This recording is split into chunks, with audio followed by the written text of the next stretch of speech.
And there's a fire that I won't slay. There's a fire burn the fire brigade. Help our souls tonight, we are losing this fight. Oh, help our souls tonight. There's no one on our side who's gonna help our souls tonight. 더 깊은 이해를 위한 10분 시작하겠습니다. 오늘은 신화 9번째 시간입니다. 지금 계속 이 올림포스 12주 신에 대해서 하고 있는데, 오늘은 그 마지막 신인 전쟁의 신 아레스에 대해서 좀 소개하려고 합니다. 아레스는 제우스와 헤라 여신 사이에 태어난 아들입니다. 지혜의 여신으로 불리는 아테나 여신도 전쟁의 여신이거든요. 아테나도. 근데 아레스도 전쟁의 신이란 말이에요. 다른 점은 아테나 같은 경우는 정의로운 전쟁의 신이에요. 정의로운 전쟁의 신. 근데 아레스는 유혈을 즐기는 전쟁의 신이에요. 사륙을 즐기는 잔인한 신이에요. 그리고 대의 명분이 중요하지 않아요. 내가 누구를 위해서 싸움을 하겠다 하면서도 꼭 그 사람을 도와주지 않고, 원칙이 없어요. 그렇게 대의 명분이 중요하지 않아요. 그런 신이죠. 근데 그게 사실은 우리 대중문화 속에서도 굉장히 재밌게 들어와 있는 게, 예전에 아이리스라는 드라마가 했잖아요. 그래서 그 아이리스라는 드라마가 이병헌 나오는 거, 김태희랑. 그게 흥행하면서 SBS에서도 그거를 좀 본떠가지고 영화를 만들었죠. 첩보 영화를 만들었죠. 그때 제목이 뭡니까? 아테나 전쟁의 여신이거든요. 아테나 전쟁의 여신. 그런데 아테나만 사용되는 게 아니고 1인칭 슈팅 게임들이 많아요. 1인칭 슈팅 게임. 내가 주인공이 돼갖고 사람들 막 죽이는 거거든요. 근데 그 게임을 설명할 때는 아테나라는 말은 이름을 안 써요. 그때는 전쟁의 신 아레스라는 이름을 쓰거든요. 왜 그럴까요? 그런 1인칭 게임에서, 무차별로 사람을 죽이는 게임에서 아테나 여신이 들어가면은 그건 맞지가 않아요. 아테나는 그냥 무조건 이유 없이 사람을 죽이는 신이 아니에요. 전쟁을 무조건 일으키는 신이 아니에요. 근데 아레스는 무차별적으로 죽이고 또 전쟁하고 싸움하고, 그러니까 항상 그 신을 데려다닐 때 자기 아들들 누구예요? 근심과 공포, 그리고 불화. 그렇기 때문에 오히려 1인치 슈팅 게임하고 더 어울리는 거죠. 보통 모습을 보면 항상 그 아테나와 비슷하게 갑옷을 쓰고 있고, 그리고 방패가 있고, 그렇죠. 창이 있고, 이게 무장된 모습으로 많이 그려집니다. 아레스가 다닐 때 자기의 그 시종들 데리고 다녀요. 시종들. 근데 말이 시종이지 다 신들이에요. 하급신. 데이모스, 근심이라는 뜻이죠. 데이모스. 그리고 공포라는 뜻의 포보스. 그게 아들들이에요. 아들들. 그러니까 근심과 공포를 가지고 다니죠. 전쟁의 신이니까 공포를 줘야 되잖아요. 그리고 가끔은 불화의 여신인 에리스가 함께 가요. 싸움을 벌려야 되니까 불화하게 해야 되잖아요. 불화하게. 근데 아테네 같은 경우는 그렇게 하지 않거든요. 아테네는 불의에 대해서 싸우는 여신이지 막 불화를 일으켜서 싸움을 일으키는 게 아니거든요. 그러니까 아레스는 그리스 신에서 상당히 악역을 많이 맡아요. 나쁜 모습으로 많이 그려지죠. 보통 아레스는 전쟁과 같은 신화와 사건과 많이 연결이 되는데, 아레스와 관련해서도 그 사랑의 이야기들이 많이 가끔 등장합니다. 그 대표적인 게 이제 아프로디테하고의 사랑인데, 아프로디테는 제우스의 자녀가 아니죠. 제우스의 자녀가 아니에요. 엄밀히 따지면 제우스보다 더 높은 세대예요. 아프로디테가 어떻게 태어났는지 기억나세요? 가이아가 자기 남편에게 분노해서 아들들에게, 우라노스가 남편이잖아요. 가이아가 땅이고 우라노스가 하늘인데, 가이아의 남편이 우라노스 하늘이란 말이에요. 그래서 우라노스한테 분노해가지고 자기 자녀들에게 우라노스를 죽이면은 그 자리를 주겠다고 그래요. 그래서 그의 아들이었던 크로노스가 뭐래요? 하늘이 땅에 닿는 순간, 그러니까 밤이 오는 거예요. 밤이 오면은 구별이 없잖아. 이게 신화에서는 하늘이 땅에 닿는 순간 크로노스가 아버지의 성기를 잘라버리잖아요. 그래서 성기를 잘라갖고 그 피가 뿌려진단 말이에요. 그래서 그 피가 뿌려졌을 때 땅으로 뿌려지는 피가 있었고 물로 뿌려지는 피가 있었어요. 땅으로 뿌려지는 피는 뭐가 돼요? 기간테스가 돼요. 거인족들. 기간테스에서 자이언트가 나오는 거예요. 이 기간테스가 나중에 올림포스 신들과 막 싸워요. 부정적인 이미지가 막 있죠. 근데 물에 떨어진 거는요, 막 거품을 일면서 거기서 아프로디테가 태어난 거예요. 그러니까 아프로디테는 굳이 말하면 우라노스의 관련이 있는 거죠. 그러니까 크로노스와 관련이 있는 거잖아. 제우스보다 한 단계 위라고요, 원래는. 근데 신화는 논리가 없어요. 신화를 가지고 막 논리, 시간 따지면 안 돼요. 그리스 신화에서는 아프로디테가 갑자기 등장했잖아요. 그러면서 올림포스 신들 사이로 오거든요. 사실 시간적으로는 말이 안 되는 거지. 이때는 올림포스 신들이 아예 있으면 안 돼, 원래는요. 근데 신화에서는 있다고요. 이건 그냥 넘어가는 거죠. 근데 아프로디테가 너무 아름다운 여신이니까 올림포스에 오는 순간 남자 신들이 난리가 났어요. 난리가. 대신 여자 신들은 어땠어요? 질투가 나는 거죠. 화가 나고. 헤라 여신 같은 사람들 얼마나 예민해요. 또 가정의 결혼의 신 아니에요. 근데 미인 한 명이 와갖고 뭐 다른 집안들을 막 힘들게 하니까 이 결혼의 신이 얼마나 화가 나겠어요. 그래서 제우스하고 이야기해서 빨리 결혼시켜야 된다고 얘기를 해요. 근데 결혼을 누구랑 시키냐? 헤라가 자기 아들 헤파이토스하고 결혼을 시키는 거예요. 이게 과연 아들을 위해서 한 선택인지 아니면 질투에 눈이 멀어갖고 아프로디테한테 그냥 뭐라고 할까, 넌 제일 못생긴 사람이랑 헤라해서 한 건지 그건 잘 모르겠으나 결혼을 시킨다고요. 그런데 헤파이토스가 왜 모르겠어요. 그 여인에 관심이 없는 건지 아니면 괜히 열등의식인지 또 너무 바쁘니까 맨날 뭐 만들어야 되거든요. 일중독. 헤파이토스는 일중독. 그래갖고 아프로디테가 이렇게 아름다운데 거들떠보질 않아요. 항상 집을 비워놔. 그러니까 이게 이쁜 여인이 얼마나 외롭겠어요. 그때 아프로디테를 계속 구애한 남자가 누구예요? 아레스예요. 아레스. 그래서 아레스하고 눈이 맞아갖고 이제 사랑을 하는 거죠. 아레스가 가장 오랫동안 사랑하고 연인이었던 그 관계가 아프로디테입니다. 아프로디테.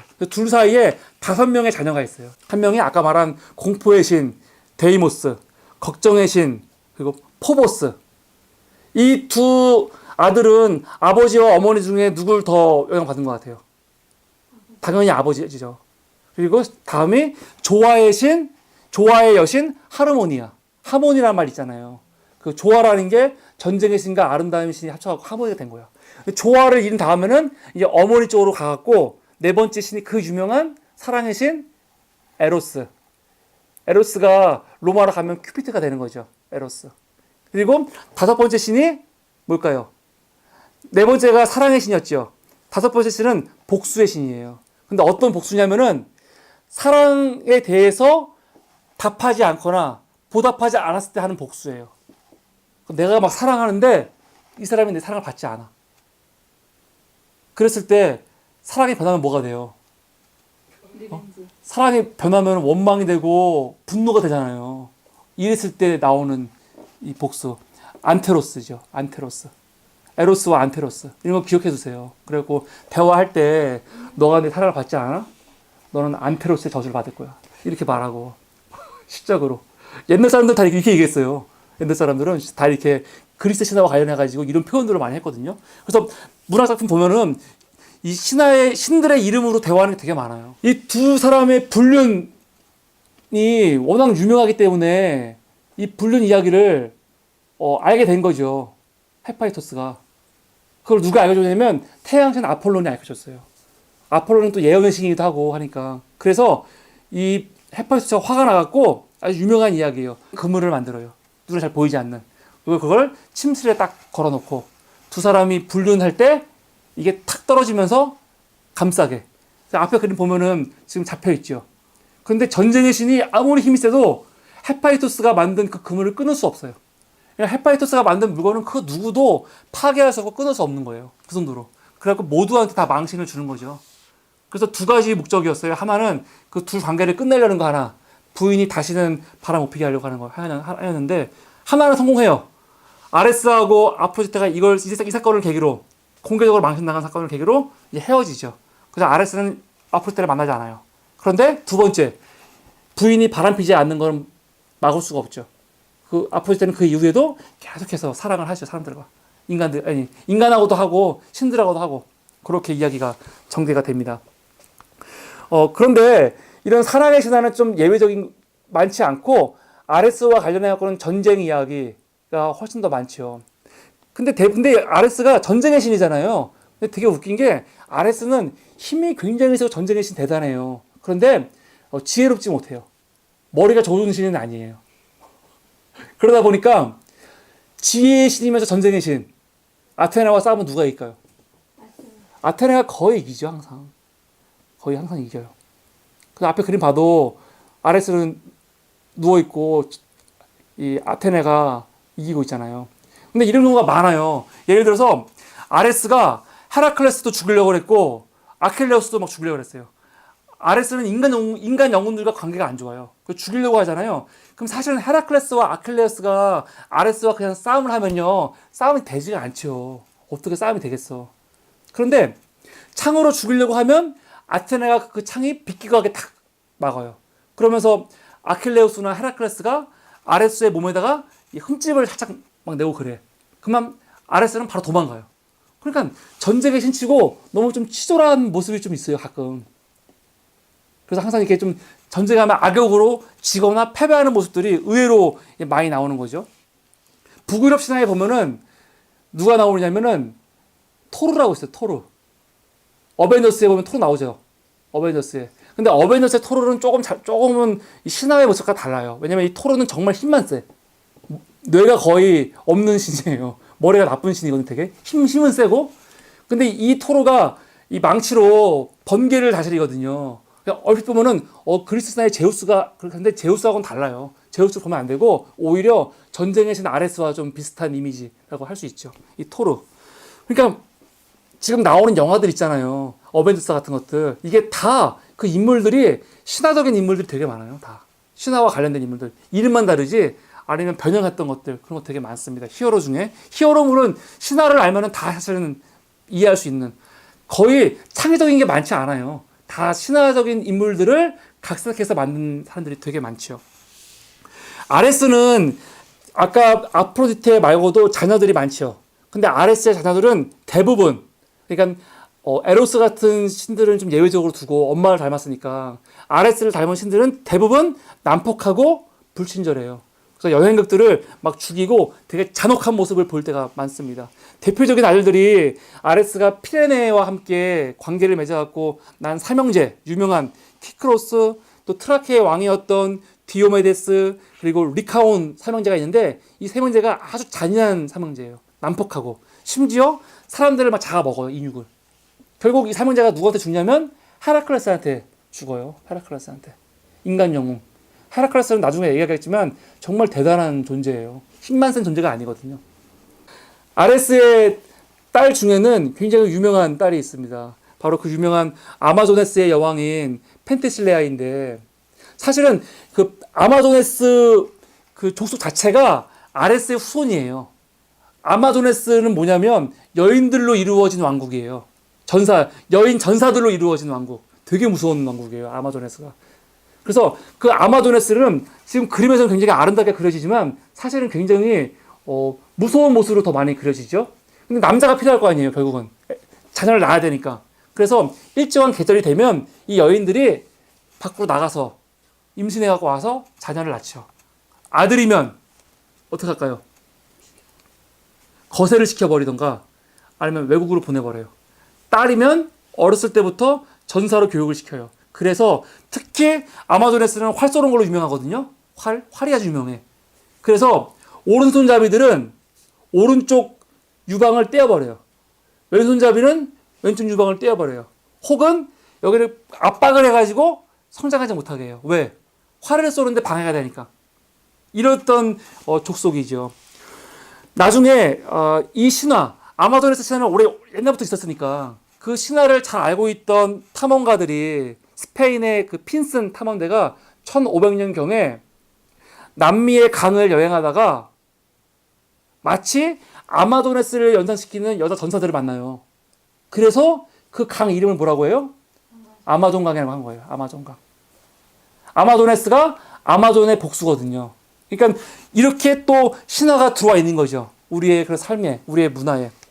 그래서 아마조네스는 사실은 원더우먼의 전 모형이라고 생각해요. 원더우먼이 있던 곳도 다 여인들의 왕국이잖아요. 여인들로 이루어진 전사들의 왕국이거든요.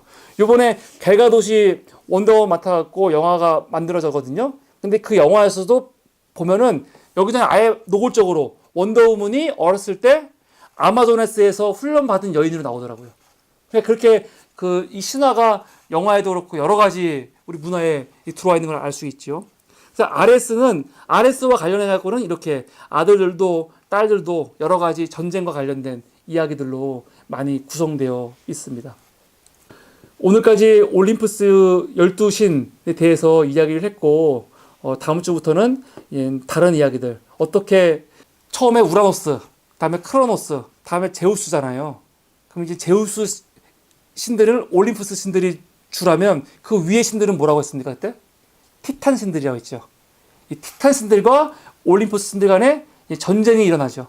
그래갖고 여기서 권력이 바뀌는 거예요. 그 과정. 이걸 마케이아라고 하는데 이 3대 마케이아에 대해서 설명드리겠습니다. 늦은 시간까지 경청해주신 우리 오프라인 회원 여러분 감사드립니다. 팟빵을 듣고 계신 여러분 감사합니다.